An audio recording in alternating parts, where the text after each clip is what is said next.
got in, you find Matt, he'll take care of that. We got closest to pins today on 13, or 6 and 13. We're going to play it as play the ball down everywhere. Play as Elias. Course in good shape. Thanks to Noah and his team out there. Real good shape today. Today's format is going to be 2-net best ball. So we're going to count 2 scores out of your group. So if you guys are out of the hole, you can pick up, kind of keep up the pace, so you'll pick up and just put your best score possible. So if you're on the green and you got a 10-footer, just take 2 putts and we'll just report that score on the scorecard. We'll go from there. Or if you're really bad, you just put your net double bogey on the hole. We're going to play, turn your scorecards in at the pro shop, and we'll post all your scorecards to Jen today. We're going to be playing the white tees, and there's a few guys that are playing the gold tees. Your handicaps are highlighted yellow with the guys that are playing the gold tees. And I think that's about all I got. Everybody has to putt out. Putt out? You want to putt out. Unless you're no longer in the hole.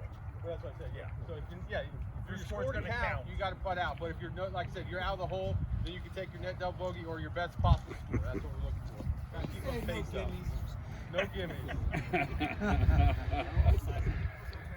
Are you good then? Yeah, no breakfast balls. After lunch. I want to thank everybody and welcome you to the 48th annual George Stokes Founders Day Tournament. Most of you know who I am. I'm Rob Harrelson. I'm one of the trustees. Michael Walker, who's here someplace, is another trustee, as is Jim Sims, who is currently missing in action with some back issues. I don't want to repeat what George Stokes' goal was, but in essence, George Stokes started in the early 70s contributing $5,000 into a trust fund for purposes of allowing that trust fund's income or growth to generate enough funds so that a men's golf tournament could be had without any entry fee by the members. Obviously, the cost of living has increased, and that's not really possible at this point in time. But over the years, because of investments that have been made and contributions by the members, we have just short of $30,000 in that trust fund, and almost $1,500 of that is being used to help subsidize this tournament.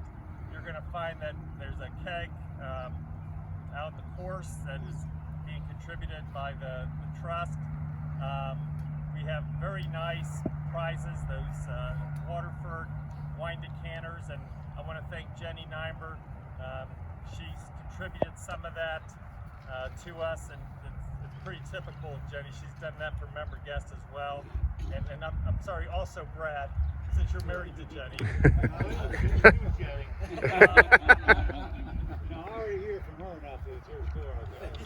Is there anyone here that is a first-time player for Founders Day? Well, thank you, because most of you I've seen years after years, and the one thing that I have noticed is that we don't have new members playing and we don't have younger members playing, and we're all getting older, and for this tournament to survive, we need to start generating the younger members and the newer members to come out and play.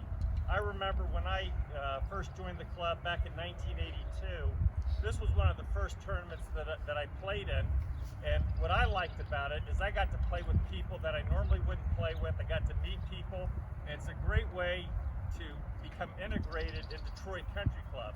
We all know that Troy Country Club is very unique because it is a very social club, and that's what everyone always talks about compared to other country clubs, that everyone seems to be so nice, but we need to continue to generate newer interest to allow this tournament to survive. So I'm going to ask both the pros, the clubhouse, and you as participants, let's try to generate some greater interest of younger members and newer members to get them to come out and play. I also want to recognize the board members that are playing here today, and I know I saw Todd. He's our president. Where are you, Todd? There you go. Are there any other board members out here today? Okay, just want to make sure I didn't miss anyone. I also want to recognize past honorees that are playing here today. And first and foremost is my partner, Bob McCarthy. And Bob was an honoree back in 1995. In addition, we have Jim Utrecht, who's an honoree. He was an honoree in 2015. Although Paul Fobian is not playing, he's here today. He was an honoree in 2017. And Joe Goodall, I didn't realize he was old enough to be an honoree. He was an honoree in 2018. So thank you for playing. I also want to recognize Phil, Courtney, and their staff, because they're the ones that are responsible for all the social and the food, and we appreciate it. Thank you. I want to recognize Travis and the Pro Shop for putting the golfing event together. And I also want to recognize and introduce our new superintendent. I just met him for the first time today, Noah Irwin. Where are you, Noah?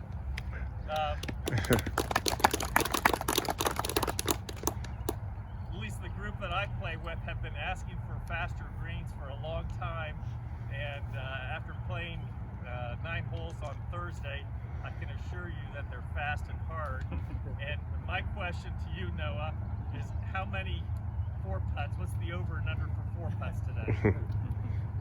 Total or just one group? The total for the day.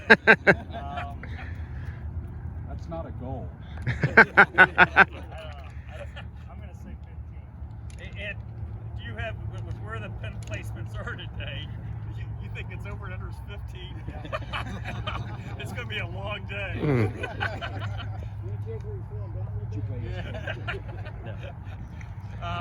And do you have any suggestions with the current pin placements as to where people should be hitting into the greens? Front pins, stay below the hole as best you can, let it roll off. I know 9's going to be tough to do that. 6 might skip across the water and get there, but it's going to be tough with those front pin positions if you're behind the hole. Okay, well, thanks for the input. Let's see if anyone follows it. So, at this point in time,